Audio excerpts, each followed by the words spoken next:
Good evening, all. My name is Eric Clark. I am a junior GFA major here at the Maryland Institute College of Art. Like many artists today, while growing up, I didn't know what art was. Art to me when I was younger was strictly shapes and figures that danced with colors and pedestals on flat surfaces. However, my sense of what was possible was shaken and rebuilt in the fall of 2006 at the Cultural Center in Chicago, Illinois.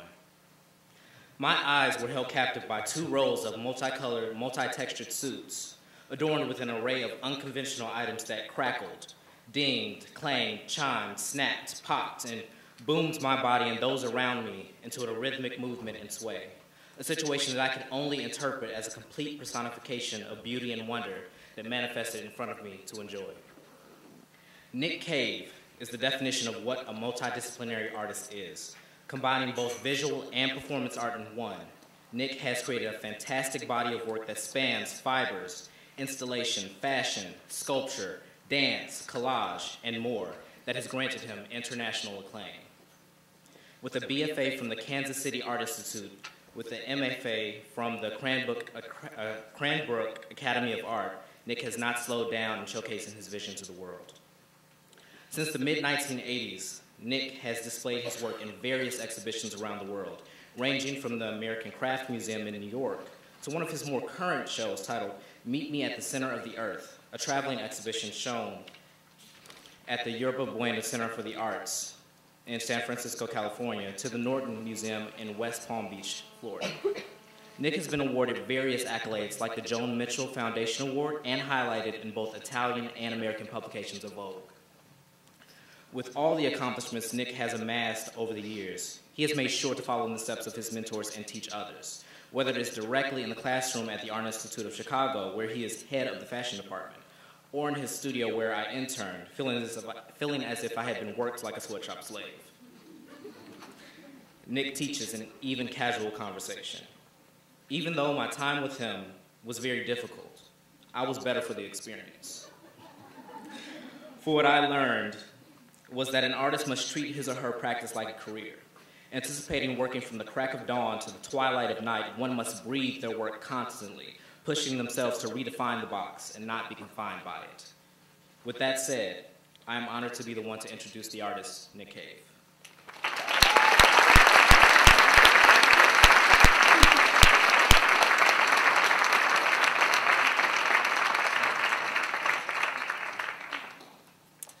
Eric, we'll have to talk later. But thanks for the introduction, and it's nice seeing you again. And what's going to happen, we're just going to have fun tonight.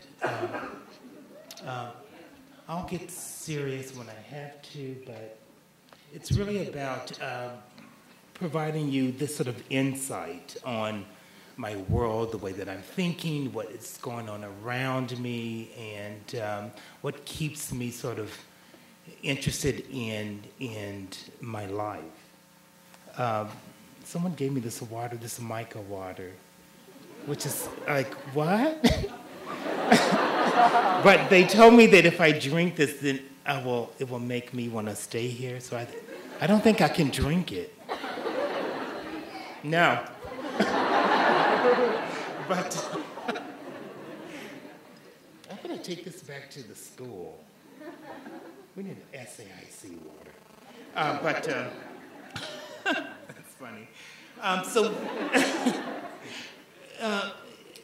I'm going to start off showing you this video clip that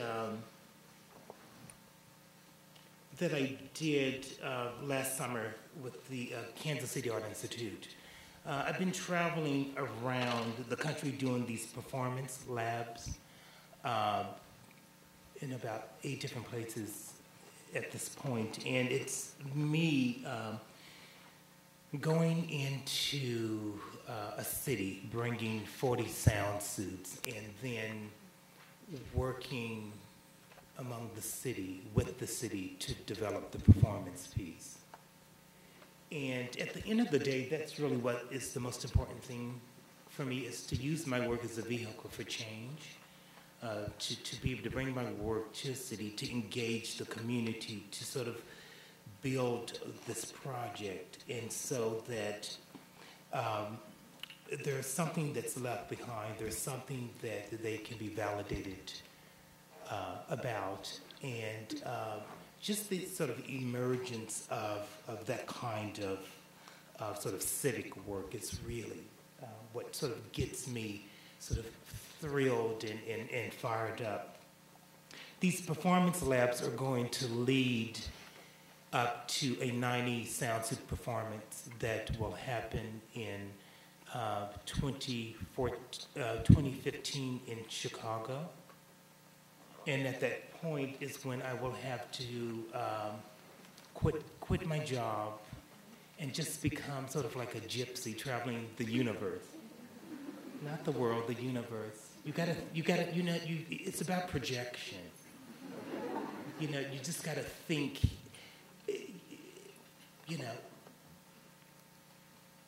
peripheral, big, not necessarily about work in terms of big, but just, what makes you live? What makes you, I'm interested in sort of, how can I sort of facilitate what I'm dreaming about? How can I make that a reality? And we all have that ability and that option to sort of find the ways of making that happen. So let's start off with this video clip.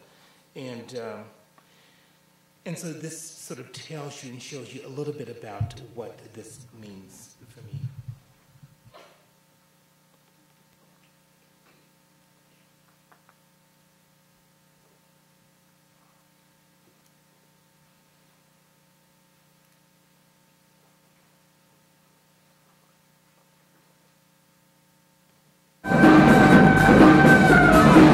This form, this sort of sound suit, came out of the Rodney King incident in LA in '92. Looked at it as a sculpture first. Wasn't even considering that it could be applied to the body. And then once I completed it and put it on, it was like, oh my God, it even makes sound. So that's how sound suit sort of came about. That's the trigger that sort of led me down this path. It's materials that provoke the ideas. What I'm hoping to accomplish is being able to pull together a group of amazing people from the community as well as from the Kansas City Art Institute students. I mean, it's interesting for me to sort of be back here and doing what I'm doing, because when I was here, I was doing parades and performance collaborative projects with the student body. So this is sort of like coming full circle to a degree. I'm not interested in doing a sound suit project and packing up and leaving the city. I'm interested in bringing my physical work here and then building the performance by involving the community. Somebody knows someone that knows someone, and so before you know it, you've got like 40 people. And then it's like, that's how it happens, through word of mouth, which is fantastic.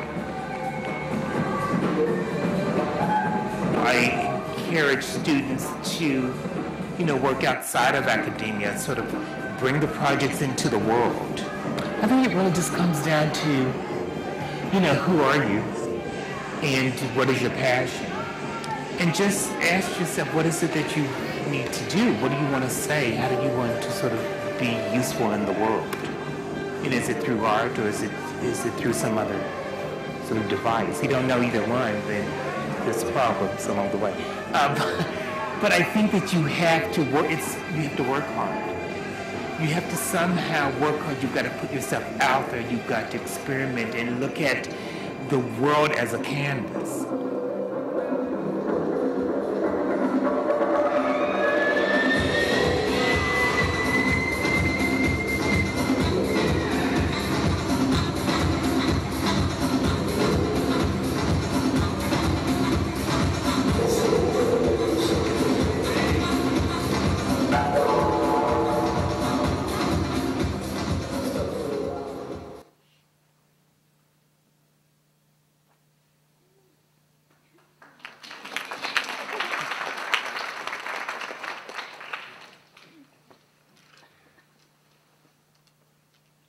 And so that's what I You know, that's what I've been sort of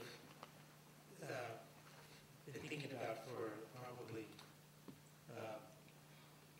20 years. Is this 90 Sounds performance that I think that I've been running away from. Not wanting to face it because it's so like enormous, but you know, there you run, there you'll be. So it is going to happen, and I'm just sort of building up enough sort of energy and just it's so big and so like it's, you know, it's really intense, but I'm excited about it.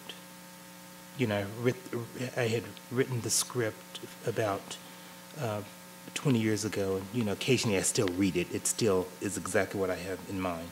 But anyway, so we'll move forward here and look at work. I'll talk about, you know, what I was doing prior to, you know, in grad school. I was not doing anything that I'm doing right now, and I was more or less doing these sort of large assemblage, sort of paintings, drawings. Again, you know, the whole. But you never know when you're done with education and out there in the real world, how and what may sort of shift your way of thinking about art and creativity.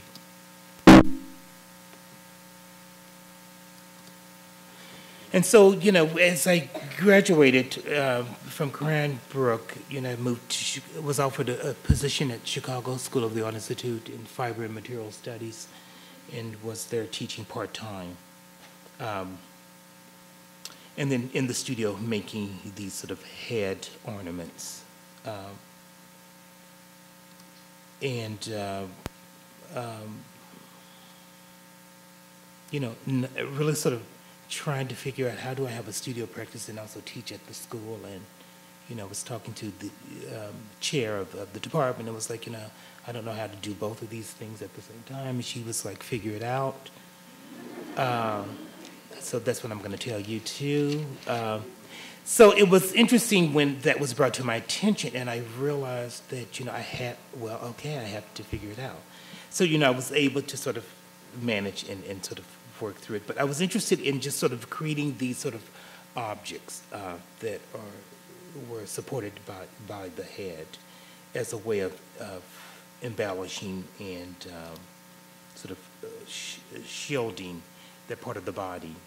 And then looking at pop culture and looking at ideas around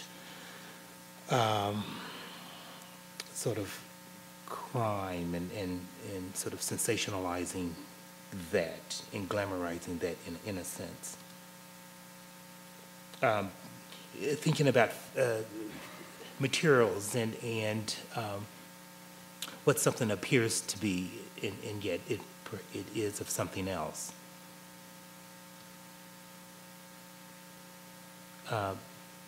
You know, the piece on your right, on your left, is in response to what it was like for me as a kid at Easter. For me and my 7 siblings, which are all boys. But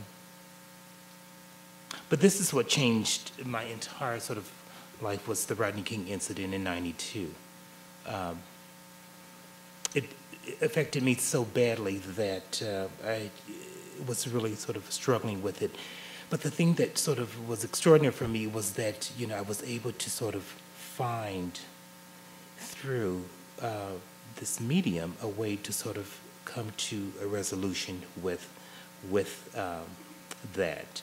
What I was interested in was just the readings that were connected to that, and really how they were bringing description to his character. You know, worked out with prison weights, larger than life, scary, took 6 policemen to bring him down. So I was just envisioning, what does that look like as an image? And then I was thinking about that in relationship to being an African-American male, profiled, discarded, viewed less than, and then started to think about, you know, how could I sort of create something that appears to look scary, that is made of something insignificant, which is these twigs that I collected off the ground in the park, And then I made a sculpture. But I didn't even consider that it could be worn on the body. And then once it was completed, I realized it was a garment. I don't know where my head was at the time, where I didn't think that from the start. But then I put it on, and then sound was generated from that. So that was the beginning of a body of work that, and a change in my life. I knew that I was a different kind of artist at this particular point. And so the idea of using discarded materials and sort of keeping that as the core sort of central sort of device that allowed me to sort of navigate between, what are these materials and how to sort of employ them. So this is me sort of collecting and working with my mother and her friends and my aunts, collecting can lids, and then having those all shipped to me to create this sound suit here. So I was thinking more about, as I continue with this work, creating these sort of second skins, a sort of a suit of armor, something that protected my spirit. And then also folding into that these sort of strong political and social sort of elements that spoke on many levels about Madison men or sort of contemporary Western sort of issues around racism. This is a funny story, the piece on your left. I was going home from school one day and I was going to the dollar store. Holla. And, the dollar store, I was just walking in there and sort of found these dusters that are on the bottom. To me, it's like, when I'm out looking, I'm not looking for anything, but when I come across something that is just sort of like to that ultimate extreme, like that is to the ultimate extreme to me, the fact that just from a design point of view, just how do you come to that as a design? I mean, and to me, that is sort of like, it becomes just the ultimate, how do you even get down to that, how do you grind it down to that level where this is an object, this is something that functions, this is, just these things, and I'm sort of looking at it, and then I'm thinking I need about 400 of these. So I take about 400 up to the counter, and so the woman says, so what are you going to do with these? And I'm thinking, oh God, I can't go into this art thing with her. So then I just said I have a custodian business. I mean, I just couldn't go there with this art thing because I'm thinking I just can't emotionally deal with it. But it's like, it's these sort of things that I sort of come across that are so extreme and so sort of like,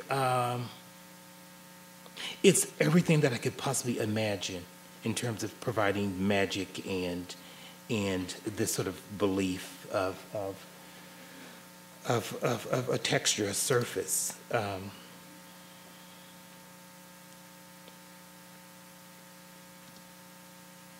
This is working with the plastic garment tags when you buy merchandise.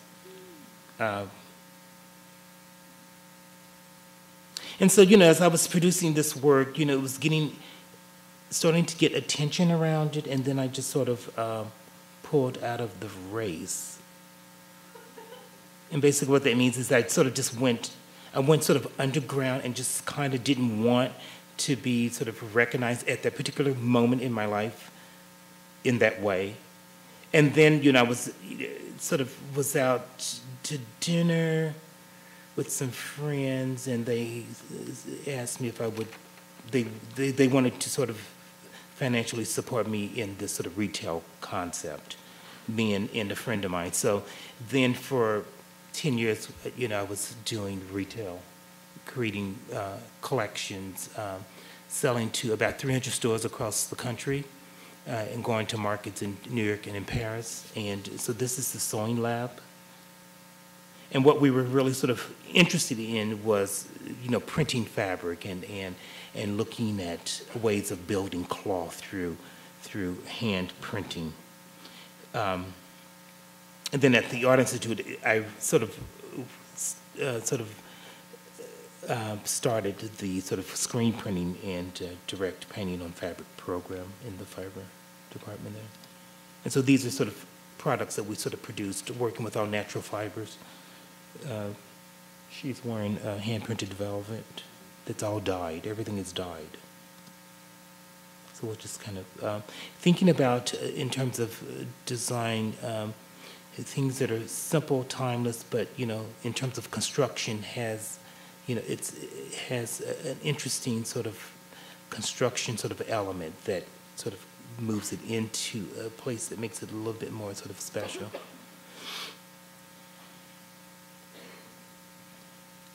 I've collaborated with a number of knitwear artists that also created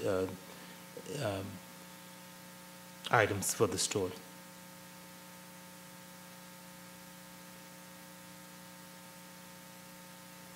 You know, it's interesting, the two worlds are not that different, art and fashion. You know, it's interesting, either you know, it's interesting how these trends tend to trickle over into both sort of areas, which I found to be interesting. And so, you know, going to market you know, I sort of kept myself very open when we were creating the collection, and you know, just allowed me to sort of connect with the buyers, and I really started to listen to how they were responding to the collection. So it allowed me to have a better understanding about my product. I'm not, and was never a designer that designs on a sort of low price point. It's always been high, and I have, you know, again, you have to come to terms with these sort of things in order to, and then produce what you do. Hand-printed reversible scarves. And we always sort of considered how to use this up as much of the fabric as possible. So these are just sort of bags that we created. Then we started to bring in furniture and objects and sort of thinking more about the store as a concept space.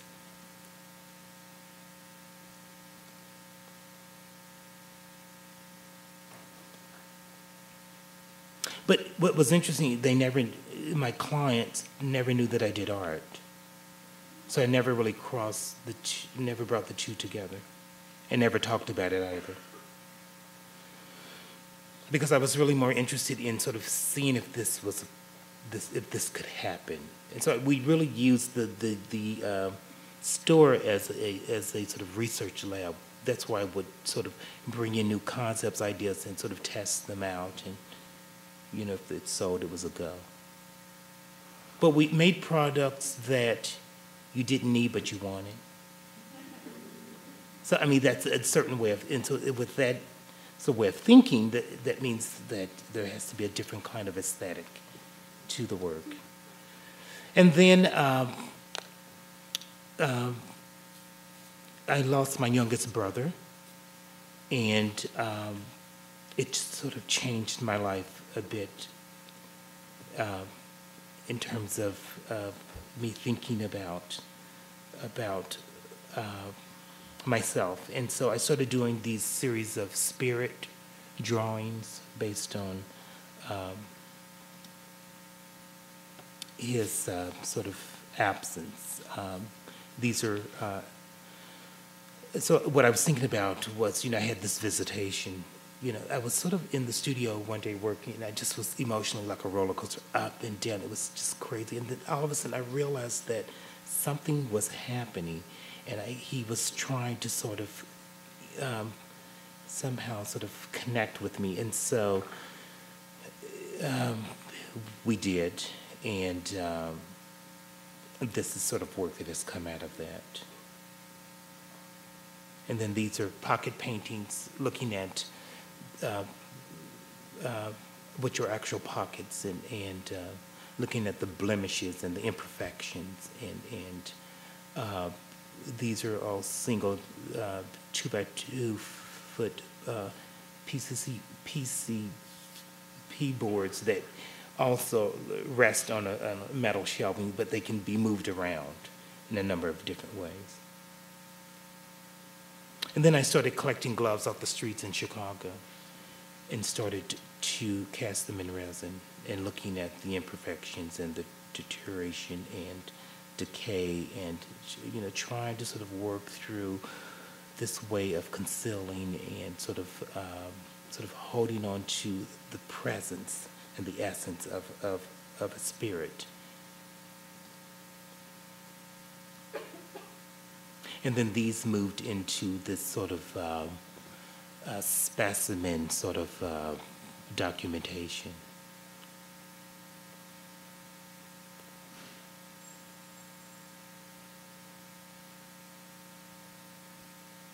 And then from there, I started doing just these sort of objects. These are hairballs.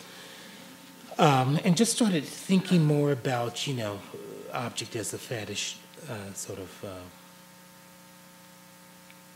thing, and started building this work, which I sort of looked at in the studio as just sort of quick exercises. I would do maybe, you know, 10 a day. I didn't think about it. I didn't sketch anything.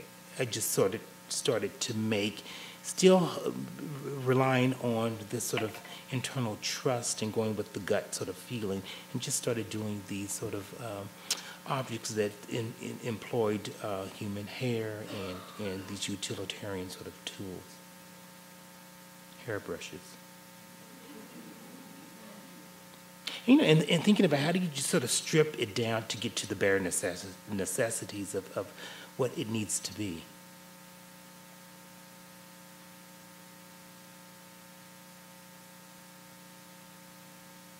And then was thinking about this in relationship to sound suits, thinking about my role as an anthropologist and these being these sort of specimens through this sort of diggings and sort of creating this sort of a database of sorts. Lucky Charms.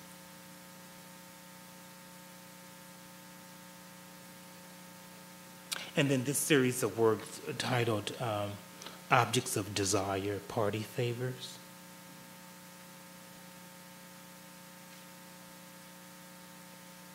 But I'm interested in this sort of low craft kind of mentality, way of thinking, and just sort of, again, just, you know, sort of rubbing that right up against this high art sort of way of thinking.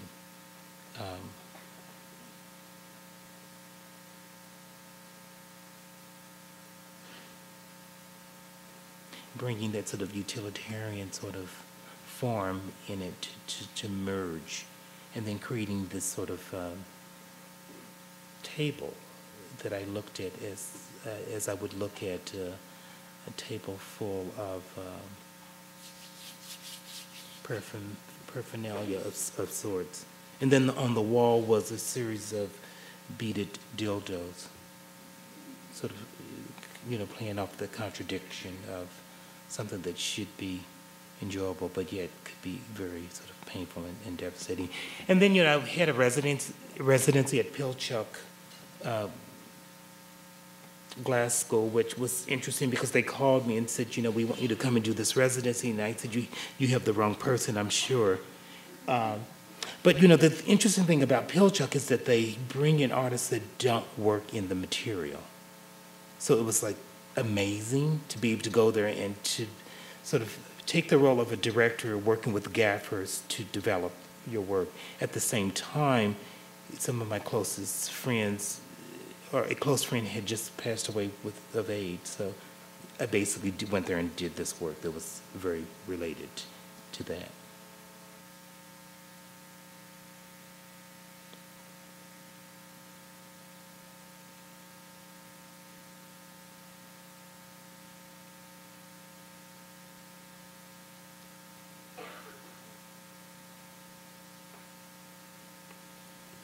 A piece titled Level Hair.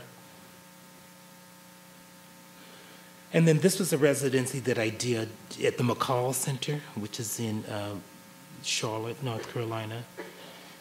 When I go to residencies, basically I just bring my backpack and jump on a plane. I take nothing. I don't know what the hell I'm gonna do when I get there, but I'm there. And so I just sort of like, which what it does for me, it forces me to sort of like, you know, again revisit, you know, what else could I possibly be sort of interested in, and again, but still, you know, the thing that I find interesting, I'm still interested in this sort of already existing sort of presence of surplus that's here in the world. And so this is work that came out of that. This is all out of metal, these paintings.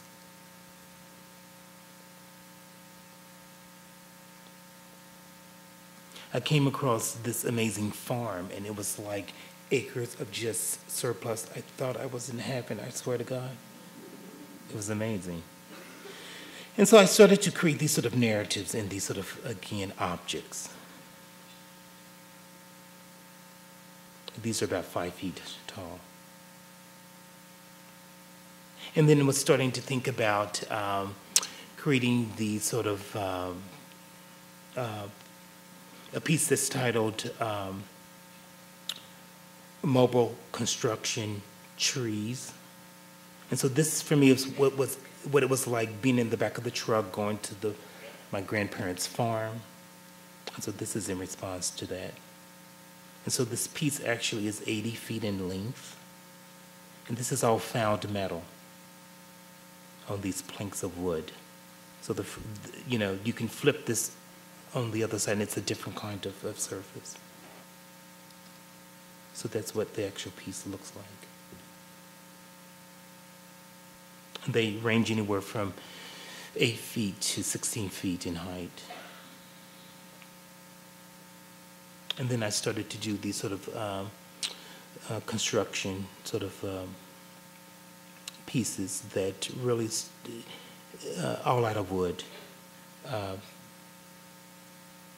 And again, sort of thinking about, you know, myself, my identity in this labyrinth. These are dominoes that are placed in there, sort of looking and thinking about it as a cityscape, and just was on this sort of voyage in search of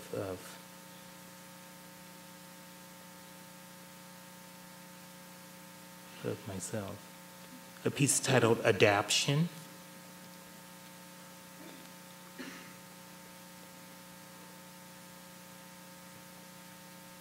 And this is an exhibition at the Allentown Art Museum.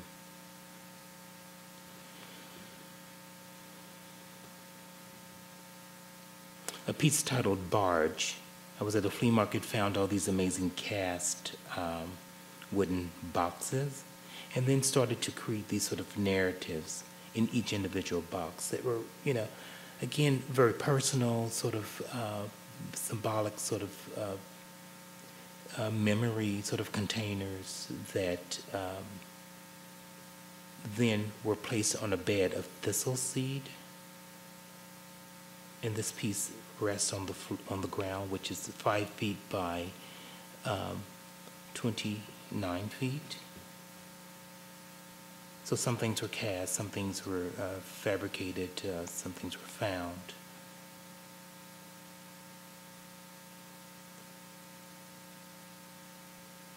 And then this installation was at the, in Philadelphia. Oh, what is it? I can't think of it. Mattress Factory. And then this piece was there as well, which is a homage to my grandfathers. My grandfathers both raised pigs. And so this was sort of thinking about, as a kid, you know, the tool wall, which I always found to be interesting. So this is my response to that the back wall is all this sort of corrugated rubber. Then these are nails that are pounded into it, and then these are sort of objects that have been placed on top.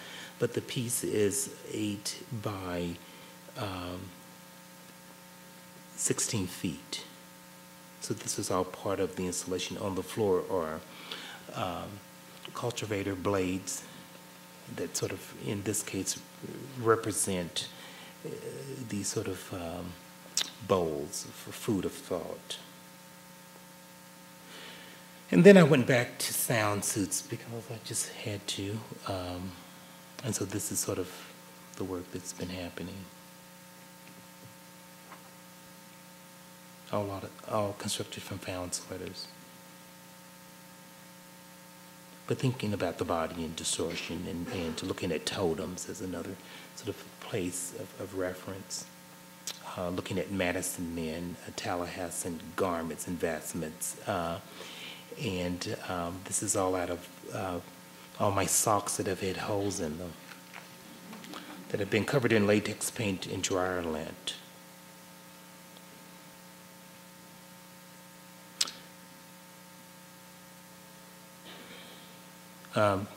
This form comes from, thinking about the mitre hat form, the Klan uniform, the head of a missile, the shape of a condom, and they all just intersect. That's how I sort of arrived to this sort of shape that for me becomes this sort of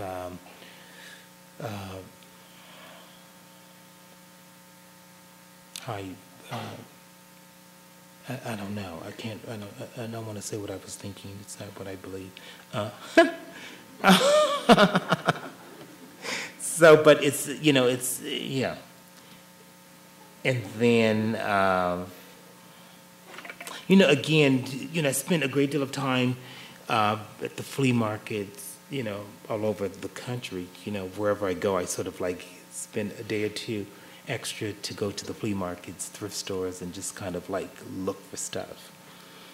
But the piece on your right is all found metal flowers that are cut away from sconces and tables and things to create this sort of arbor of sorts.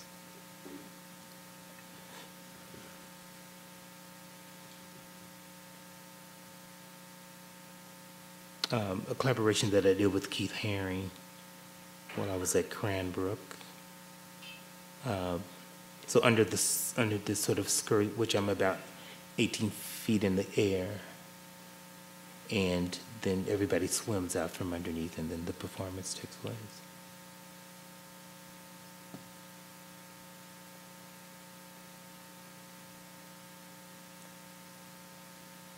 And with performance, it's really just the camaraderie of just being able to sort of come together with a group of people, and we're all there for the same cause. Is life.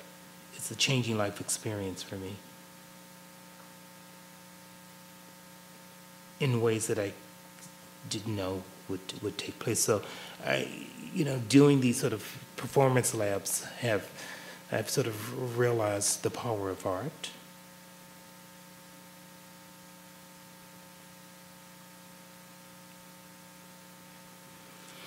And so again, as I start to dissect and break down the work, I start to talk about, what inspires the work, what's underneath, what else it's provoking me to sort of do what I do.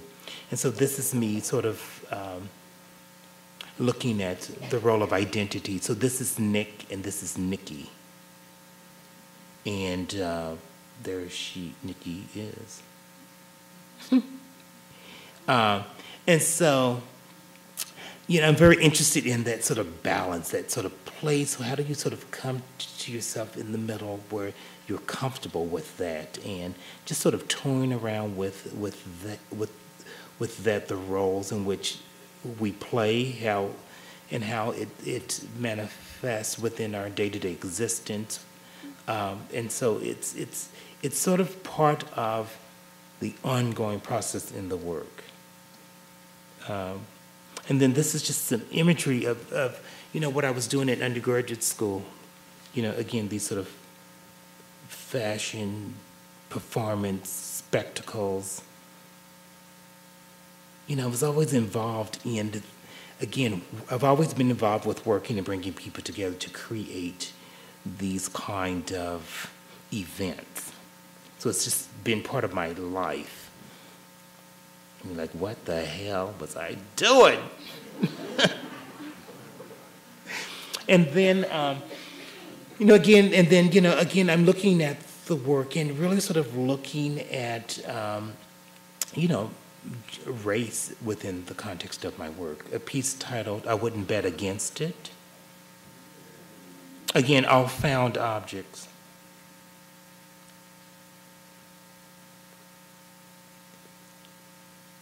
A piece on your right titled Profiling. And then on your left, Day Before Yesterday. All out of human hair.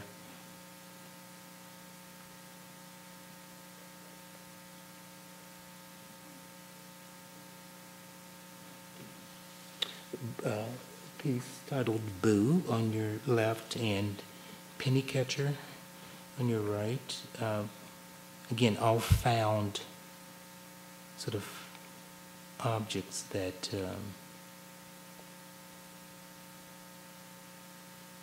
shocking but out there in the world.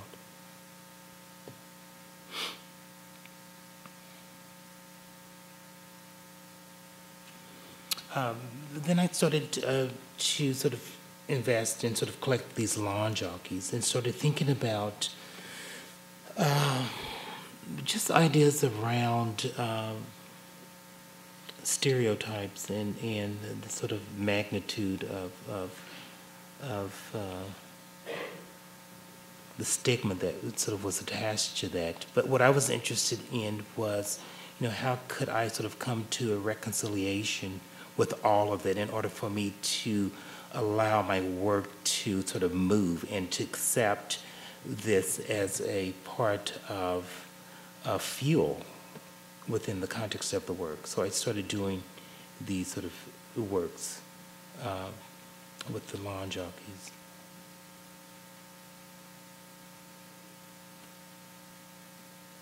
And then in the exhibition at Jack Shaman Gallery in New York, who represents my work, this was the presentation. So when you walk in the door, this is what you were face to face with, which were these sort of offerings.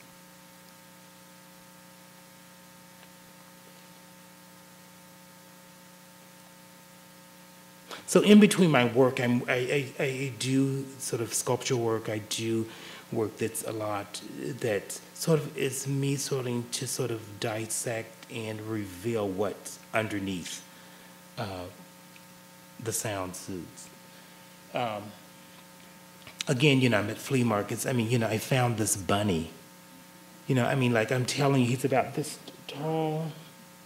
And I just was like flipped out because it was paper mache, and I'm like, what? I mean, it's like I'm not interested in making that, nor am I interested in making this hook sunflower pillow, but I love it when I see it. Because it's like, I'm just interested in, it's just so much time was invested in like hooking, oh my God. I don't even know what to say because I'm like, you should see me, I'm like flipped out when I see stuff like that. Like, oh my God, look. So it's just the power in something about low craft is just sort of like everything that I was told I couldn't do, that I'm just like gonna put it in your face and sort of like with caution, of course, with critical sort of smart moves, believe me.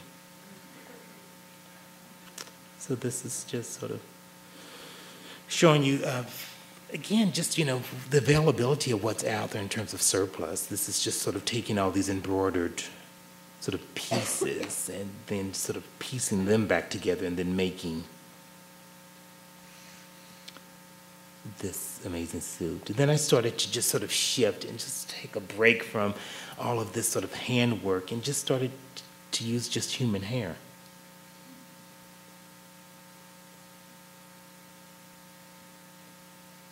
And then occasionally I may do a fashion project, So this is a fashion project that I was invited to participate in, and what I chose to do was to still, I was thinking about my own personal work and was thinking about, okay, I'm interested in this whole role of recycling, so I want to sort of stick to that as a sort of reference point.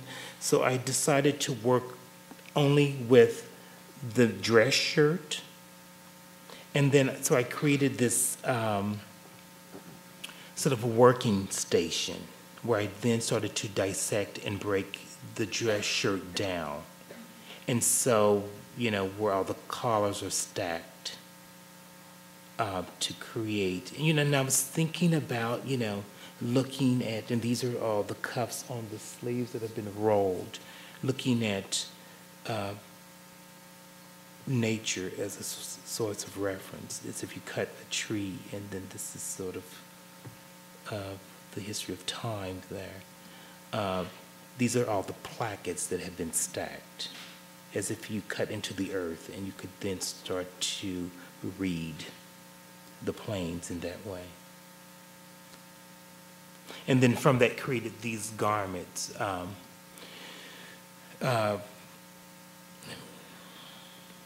That were, again, let's just sort of go back. The dress on your left is a piece that is made out of black shirting, and then using the tag gun, covering the entire garment with buttons.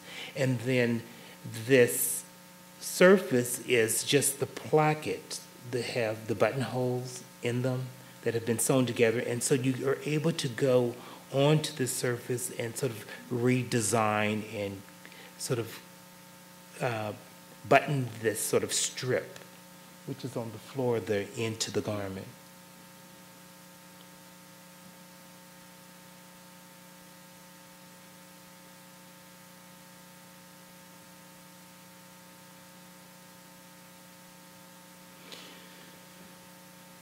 So working here with porch screening and doorways, tag gun, buttons, which is nice because now I'm able to create this and you can see through it.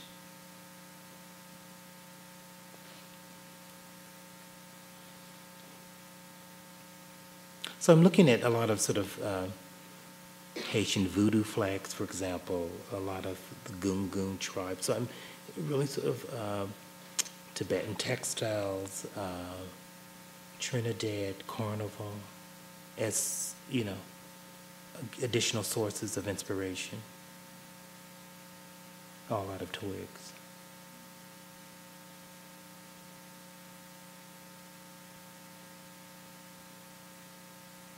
Again, the sort of structure on the head is a basket that was a stool or some sort of chair or something. Again, interested in, how can I sort of bring in that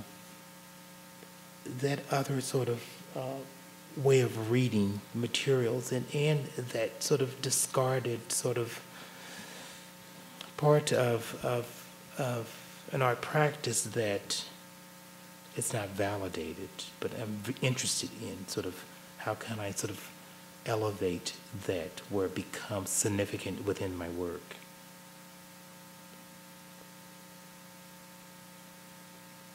Hot pads. So it's interesting now when I go to these flea markets, like, there's a couple of flea markets that I go to. One's called Gold Rush, which is up in Wisconsin, which is like, I'm telling you, it's so incredible. It's like 3 days.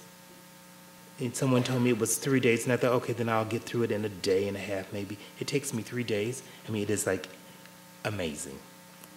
And so when I go there, it's like everybody has tons of hot pads for me. I'm so excited. This is working with found hats and bags. And then I just came across this shoestring company that was going out of business that created all these day-glow shoestrings. And I really like what happened here with this sort of notion of this invasion sort of dominating a surface. And then this is what my brain feels like most of the time. But I'm thinking about like the one-man band and just this sort of magnitude of just sort of thoughts and ideas and looking at sort of a cartoon when, you know, the graphics. Let's say, for example, like, you know, when, you know, you hit someone and it goes pow, that kind of sensation within the piece. But, you know, you never know what I'm going to be into. I mean, and then just one day I'm like, oh, let's do a Beanie Baby sound too. But interested in this in terms of thinking about, like, you know,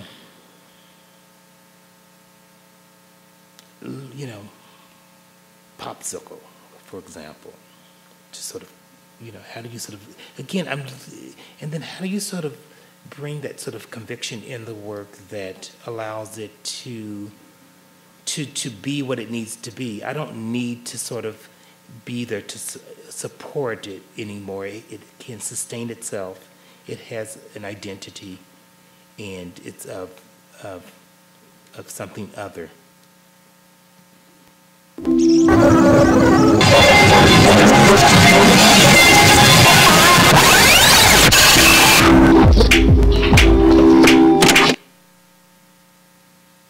Constructed from Barbie dolls that have been covered in fabric.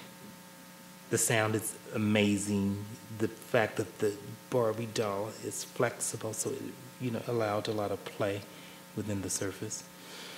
All covered in buttons, white shell buttons. Thinking about, again, looking at astronaut uniforms and Pac-Man to sort of come to this shape.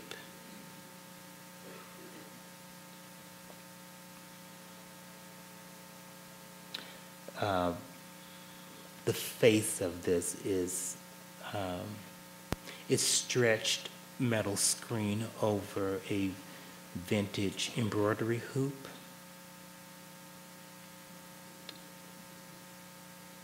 But, you know, for me, I'm looking at, in order to come to this form, I'm thinking about, I was just in the studio looking up around in the studio, and I just looked at the ductwork. And I was interested in that as this shape. And then, you know, for me, this sort of target here, it's all bugle beads and wire. But to me, it's a filter. So it's like how a vent works and functions. And you can really see through this, which is amazing too.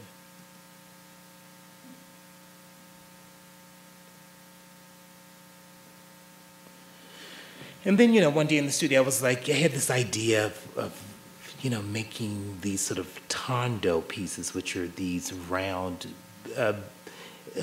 constructions that are all found beaded and sequined garments that have been cut up and pieced together. And so these range anywhere from 8 feet to 16 feet in diameter. So I'm thinking about constellation as a source of inspiration, thinking about garden plots as another source of inspiration, wanting to keep it very formal, and sort of have been producing these in addition to the sound suits.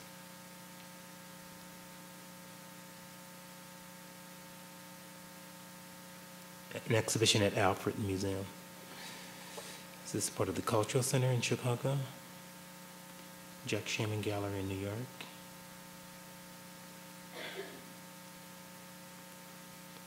The Yorba Buena Center in San Francisco, which is the traveling show that's getting ready to open in 3 weeks in Seattle Art Museum. So then we're just going to close with some video work that I just sort of did a project with Benetton. So these are just little clips of I really can't really get into it, but I can at least show you a little bit. So this is synthetic raffia. So there's a series of these sort of balls rolling. So thinking about tumbleweeds as a way of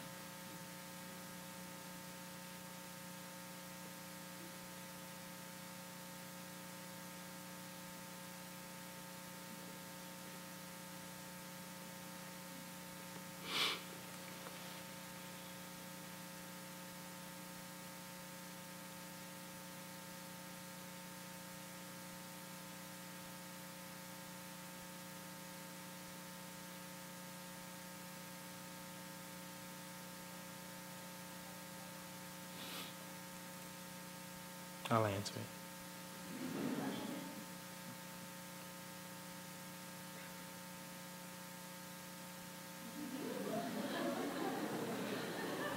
And so with the Benetton, it was interesting because they,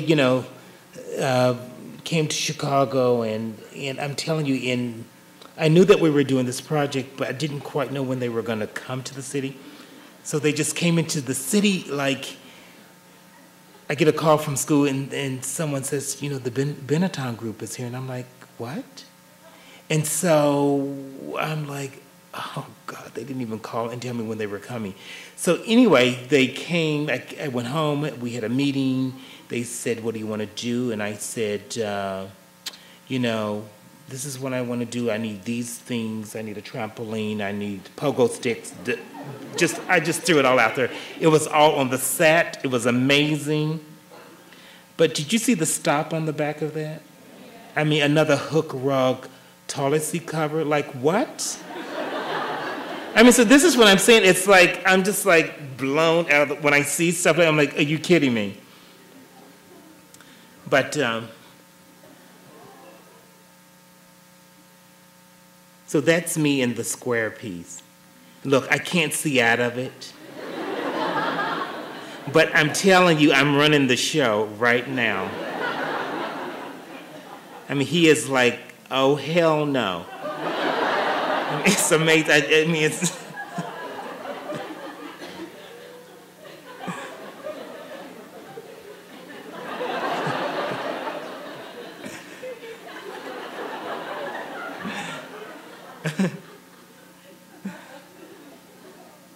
And so it's going to be a series of video works that will be broadcast in all their flagship stores all around the world, in Berlin, in Tokyo. And now look, he's the mayor.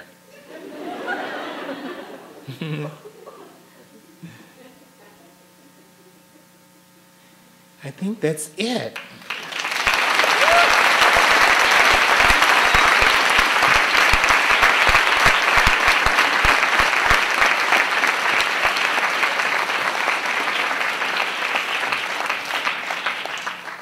Do I have to do a Q&A now? Is that what the story is? All right. Actually, I have two questions. The first is, what time span is you were taking that shot from? And the second is, when you're playing these sound suits, I mean, do these seem extremely active, like obviously auditory? And I'm wondering if like some places ever allowed you to touch your touch. Well, of course you're not allowed to touch, no, but the sound suits that are for exhibitions are sort of made out of much more sensitive materials. So, I do definitely think about it in the studio, the sort of wear and tear, the stress on the suits, what materials can sort of accommodate that kind of activity. And what was the other part of your question? Time frame, God, I would say maybe 10 years. But I bust ass in the studio, let me tell you. Whereas, Eric, do I?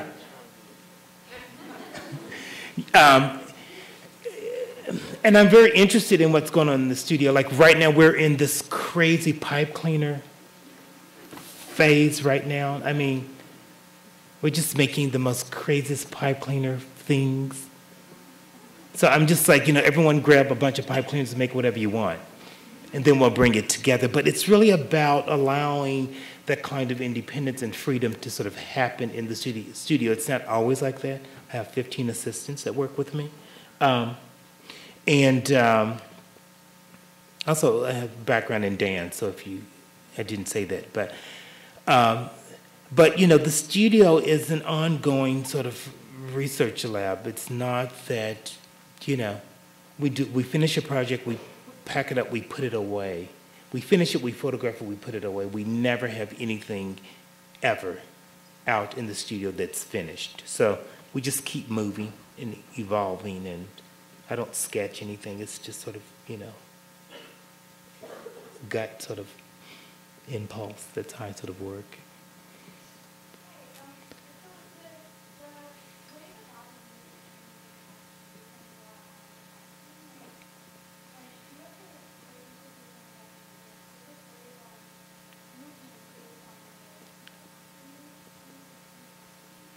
Well, you know, I think that I'm thinking a lot more about that now. You know, with this 90 Sound Suit project that's coming up. You know, of course, the suits, in some cases, bear sort of restriction in terms of movement. But again, you know, it's really all about projection. You know, I could come out on the stage in one sound suit and just stand there for the night, and I could be as big as this room. So it's really about, you know, how do you come to the work? Where are you willing to surrender to make this sort of transformation? And then allowing that to sort of be the sort of leading force that allows you to sort of fall into character. It's not easy, you know, because some people fall apart. And if you move in the work first, I recommend that you look at it and imagine what it could be. Then you put it on and you don't move at all. You just settle. You got to settle down and come to it. Because if you can't do that, it's a catastrophe, and you just sort of start breaking down. And it's not fun, but it happens. You know, and then you know, once you settle and sort of accept, it's a lot of mental things that go on. You think it's just, oh, let me put this on, and no, it's so much more to it. And then if you're with, you know, a number of individuals that are interested in, you know, this sort of collaborative sort of concept, you know, there are people that are fearless that bring, you know, movement to work that is just amazing. But then there's some people that sort of shut down, and so everybody's different, and it's about corralling around everyone and you know, helping everyone through the process in order for everyone to sort of arrive to, you know, a particular place where we can then start to work. You must have hundreds, if not thousands, of things, and you say that you never have them out to look at. You put them away as soon as they're finished. It's just staggering to me. I mean, I have one closet. You must have like an enormous warehouse, and don't you ever want to bring one out and wear it somewhere? Or? You know, I really don't. Wear it somewhere? I don't really have any. I really don't. The moment that we sort of produce a show, work for a show, I never, ever, ever see it again, ever. Do you sell them? Yeah, my gallery does. So I really never, I own maybe 3, but they're not out of my living space at all. I don't know, I don't think that that's my role here, to sort of, I'm just a messenger, that's what I am. And I don't really have a lot of, you think that I would have a lot of surplus, I don't really have a lot of surplus around in the studio. And the studio's not even that big. I mean, it's, you know, so. Do we? Okay, whose class am I in the morning? Let's go there instead. Can we thrift all day? Ha! No. But any other questions? All right, thanks everyone for coming. It's great.